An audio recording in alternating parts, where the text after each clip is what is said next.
kaum pria. Di situ diuraikan, sebetulnya kita semua itu sudah terampil hidup berdasarkan iman. Bahkan orang tidak Kristen pun sudah tahu bagaimana hidup berdasarkan iman.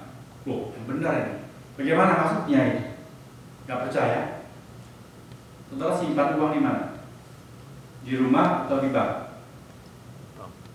Di bank. Uang saudara berapapun, lalu yang saudara pegang apa? Kertas. Boro-boro kertas. Sekarang sudah paperless. Semuanya sudah online. Betul? Kok saudara percaya sih kepada bank kiri?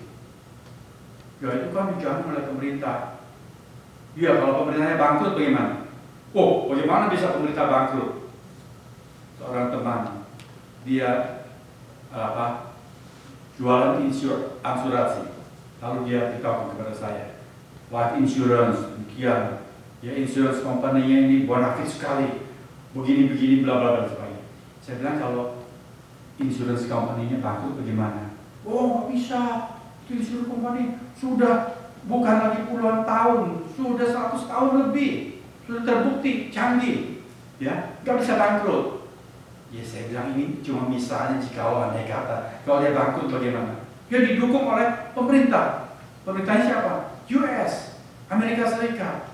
Nah kalau pemerintah Amerika Serikat bangkrut bagaimana? Oh, malah bisa pemerintah Amerika Serikat bangkrut. Kalau Amerika Serikat bangkrut, dunia ini bangkrut semuanya. Tetapi saudara, apakah pemerintah Amerika Serikat bisa bangkrut? Oke, sebelumnya, apakah perusahaan asuransi bisa bangkrut? Saudara sudah tahu, perusahaan asuransi bisa bangkrut. Dan sudah ada yang bangkrut. Bukan. Memang pemerintah belum bangkrut. Tapi apakah pemerintah bisa bangkrut? Saudara lihat Euro. Begitu gagah perkasa. Kalau tidak ditolong oleh yang lain, sudah bangkrut habis kapan-kapan. Yunani, Spanyol, itu sudah bangkrut. Tidak ada yang kekal di dunia ini. Tapi mengapa kita percaya? Kita taruh uang kita, cuma pegang selembar kertas. Oke, heran sekali. Kita percaya. Saudara pulang ke Indonesia, naik apa? Hah? Supaya aman jalan kaki aja, bersandar diri sendiri. Bisa? Tidak bisa. Saudara harus bergantung kepada yang lain. Either naik kapal laut atau naik pesawat terbang. Wah, mana tahan naik kapal laut? Kita naik pesawat terbang. Itu pun masih terbang 20 jam lebih. Nah, saudara percaya? Saudara bersandar dengan iman? Of course. Kepada siapa? Kepada maskapai penerbangan. Dan paling tidak, the most adalah kepada pilotnya. Ya. Kalau pilotnya ngantuk bagaimana? Saudara bilang kan ada co-pilot. Di kokpit ada berapa pilot? Saudara yakin mereka akan dengan bertanggung jawab, dengan segala kecanggihan mereka mengemudikan pesawat sampai saudara selamat mendarat? Dengan apa saudara bisa jamin bahwa saudara akan mendarat dengan selamat di Indonesia kalau saudara berangkat meninggalkan California ini? Mengapa kita bisa tidur lelap di dalam penerbangan? Kita sudah mempraktekkan iman. Padahal kita melihat, kita mendengar berita-berita. Sungguh tidak aman menyerahkan diri kepada manusia. Pilot-pilot bisa tertidur. Sudah ada pilot yang tertidur. Ada pilot yang ngedrak, yang minum narkoba sebelum menjalankan tugas. Lalu saudara dengan benar-benar naik pesawat itu dan tidur ngorok di sana. Saudara punya iman kepada cuma darah daging yang terbatas. Kecelakaan pesawat sudah tidak sedikit, tapi kita punya iman. Mengapa kita tidak bisa beriman kepada Tuhan? Tuhan sudah membuktikan cinta kasih-Nya lebih dari kasih ayah ibumu kepada dirimu. Tidak ada seorang pun yang mau mati buat kita, tapi Dia sudah mati buat kita. Bukan karena kita ini cakep, baik, kaya raya, atau berjasa, tetapi ketika kita masih bergelimang dosa menjadi setru Allah, Dia sudah mati buat kita. Mengapa kita tidak bisa percaya kepada Dia yang begitu mengasihi kita? Dia yang memelihara kita dengan berbagai jaminan janjinya. Saudara, beriman itu tidak susah. Hari-hari ini dalam Bible Study kita sedang belajar bagaimana itu iman. Ibrani 11 mencatat tokoh-tokoh iman. Iman itu praktis. Iman dalam memberi persembahan seperti Abel. Iman seperti Nuh, taat. Meskipun tidak ada banyak yang mendukung, cuma satu keluarga, dia taat kepada Tuhan, membangun bahtera. Percaya. Praktek. Ada iman yang rendah hati seperti Barak. Ada iman yang penuh kepasrahan seperti Yefta. Meskipun dia orang yang dibuang, tapi ketika dipercayakan sebuah tugas yang mulia, oke, dia bisa mengampuni saudara-saudaranya. Dia percaya Tuhan mengatur baik seluruh jalan hidupnya.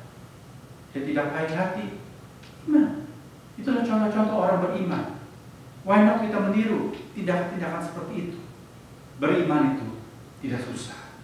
Kalau saja orang-orang Kristen di pelbagai gereja bertumbuh di dalam iman, maka gereja-gereja Tuhan menjadi gereja-gereja yang kuat, bukan gereja-gereja yang melempem. Kita, kekristenan, makin hari makin terpukul mundur karena orang-orang Kristen yang loyo, yang melempem karena kita tidak beriman. Bukti dari tidak beriman adalah tidak berani bertindak menurut sesuai firman Tuhan. Tidak beriman karena kita penuh kekhawatiran. Tidak beriman karena kita bantut dan bandel, diajar tetapi tidak bertumbuh karena kita tidak percaya kepada yang diajar. Kita perlu orang-orang yang beriman. Meskipun jumlah sedikit, Tuhan ingin berkarya dan mampu berkarya melalui orang-orang yang beriman. Yang ketiga, mari kita membaca ayat ke-7 bersama-sama. Ayat ke-7 kita baca bersama. Lalu jawab pembawa senjatanya itu kepadanya, lakukanlah niat hatimu itu, sungguh aku sepakat. Mereka cuma berdua. Yonatan berprakarsa untuk bertindak, dan dia yang memulai punya iman kepada Tuhan. Lalu apa faktor ketiga yang penting untuk keberhasilan misi mereka? Pembantunya ini, pengawalnya bilang apa? Lakukan apa saja niat hatimu, aku ini sepakat. Prinsip yang ketiga adalah kesepakatan. Saudara-saudara, kesepakatan adalah sangat penting. Bahkan Tuhan Yesus memberikan sebuah janji yang sangat mantap sekali. Di dalam Matius pasal 18 ayat 19 Tuhan berkata, Aku, Kristus, berkata kepadamu, jika dua orang di antaramu di dunia ini sepakat meminta apapun juga, permintaan mereka itu akan dikabulkan oleh Bapakku yang di sorga. Sudah lihat, apakah ini janji yang luar biasa? Tuhan bilang, saudara dan saya, Tuhan ambil jumlah yang terkecil, 2 orang. Jika ada 2 saja, artinya lebih dari 1. That means ada fellowship, ada persekutuan, ada kebersamaan. 2 orang percaya, sepakat, meminta apa saja, Bapa di sorga akan mengabulkan. Loh, apa ini janjinya luar biasa? Yuk kita sepakat rame-rame minta supaya dapat lotre $500 juta. Gitu. Saudara, apa maksud Tuhan? Tuhan maksudkan jika 2 orang sehati di hadapan Tuhan, saling mempertimbangkan sesuai dengan kehendak Tuhan. Tentu kalau 2 orang sepakat, satu bilang A, yang lain dia, oh enggak betul, A itu enggak sesuai dengan firman Tuhan. Lalu dibenahi, lalu menjadi benar. 2 orang sepakat sehati, pasti Tuhan mengabulkan. Itu prinsip firman Tuhan. Kalau kita berdoa sesuai kehendak Tuhan, maka Tuhan menjamin mengabulkan. Apa itu sepakat, saudara-saudara? Sepakat itu berarti setuju 100%. Seperti kau bilang, aku setuju 100%. Seperti hatimu, hatiku sehati dengan engkau. Aku kompak. Di dalam bahasa asli yang Tuhan Yesus pakai kata sepakat, itu adalah diterjemahkan dalam bahasa Inggris in one accord. Itu istilah musik. Kalau Susi main piano, main di kunci C, tentu kita juga harus main di kunci C dengan nada C yang murni. Kalau ada harmonika, harmonikanya mesti harmonika C. Sebab kalau tidak, akordnya itu nggak bisa klop. Suaranya pasti akan sumbang yang fals. Itu istilah musik.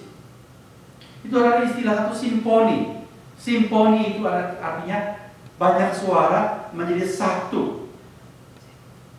Di sana ada biola, di sana ada timpani, ada alat musik tiup, berbagai macam alat musik, dan ada penyanyi. Tapi semuanya itu serasi, kompak, sehati, bersama-sama sederap seirama, menyajikan satu musik yang indah. Itulah kesepakatan. Saudara-saudara, Tuhan menekankan pentingnya kesepakatan itu.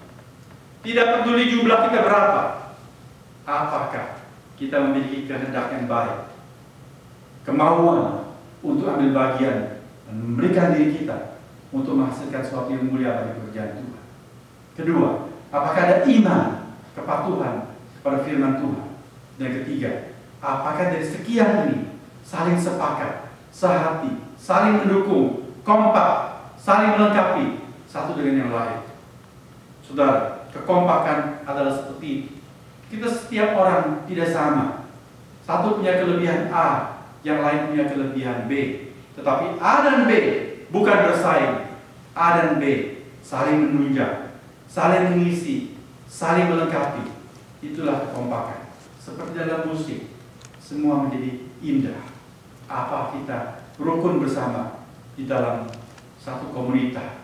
Semua itu menentukan, meskipun jumlah tidak seberapa, apa kita akan berhasil atau tidak. Kiranya firman Tuhan hari ini mengokohkan kita. Tidak peduli jumlah kita berapa, kita tahu bagi Tuhan tidak suka untuk menolong, baik dengan banyak atau sedikit, asal unsur-unsur penting ini kita punya dalam kehidupan kita. Marilah kita meneladani Yonatan dan ajudannya itu. Maka Tuhan akan membuat kita dapat menghasilkan karya-karya yang signifikan bagi kerajaannya. Pembacaan firman Tuhan saya pilihkan dari Wahyu tadi mengatakan, walaupun kekuatanmu tidak seberapa, namun karena engkau menuruti firman-Ku, itu adalah bukti iman. Aku membukakan pintu yang tidak dapat ditutup oleh seorang pun untukmu. Amin, saudara-saudara. Tuhan memberkati saudara dan masing-masing saya.